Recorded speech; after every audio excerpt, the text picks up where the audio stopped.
Καλώς τα παιδιά. Καλώς τους έτσι. Καλώς. Σε κάτι παραπάνω από 3-0. 90 λεπτά θα έχουμε την απονομή του κορυφαίου Όσκαρ για το ελληνικό ποδόσφαιρο. Ο Ολυμπιακός θα είναι πρωταθλητής Ελλάδας για 41η φορά στην ιστορία του. Τι θέλει να κάνει απλά στα επόμενα 90 λεπτά το καθήκον του. Για να δούμε πόσα γκολ έβαλε ο Θρύλος. Έφαγε 3. Να κερδίσει τον Παναθηναϊκό, τον σαφέστατα κατώτερο αγωνιστικά Παναθηναϊκό, και σε ένα παιχνίδι με τεράστια σημειολογική σημασία να σηκώσει το 41ο πρωτάθλημα απέναντι στον αιώνιο αντίπαλό του, ο οποίος... Έγινε η κόντρα εκεί και ο Παναθηναϊκός βγάζει κόντρα επίθεση με τον Μπέργκ. Έχει κάνει κίνηση του Ατζαγούν. Ο Μαρκάνο κοντά στον Μπέργκ. Ο Μπράνιτς κάνει το σουτ στα δίχτυα. 0-1 ο Παναθηναϊκός στο 45 με τον Μπράνιτς. Λεστάρτη την Κυριακή. Καλώς τα παιδιά. Καλώς τους έτσι. Καλώς τα 3-0. Ωραία κίνηση. Για να δούμε πόσα γκολ έβαλε ο Θρύλος. Έφαγε 3. Λεστάρτη την Κυριακή. Καλώς τα παιδιά.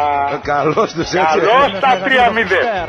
Από την απομάκρυνση της μπάλας θέλει να υποφεληθεί ο Μπέργκ που έφτασε πρώτος και πήρε από τον Παπαδόπουλο. 0-2. Γκολ ο Μπέργκ με Μπέργκ. τον Παπαδόπουλο. Παπαδόπουλος δεν μπορεί. Ο Μπέργκ πλασάρει. 2-0. 2-0 για τον Μπέργκ.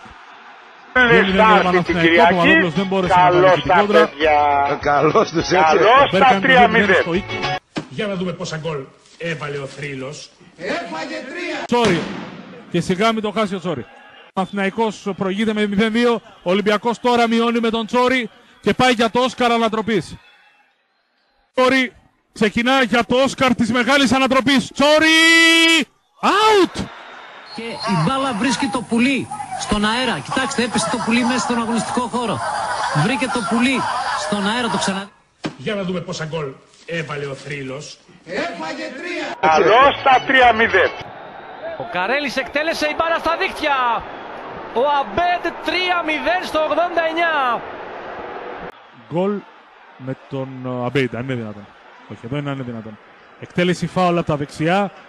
Η μπάλα περνά, σκάει μπροστά από τον Ρομπέρτο και πάει στη γωνία. Όχι, αν είναι δυνατόν. Αυτό είναι. Όχι.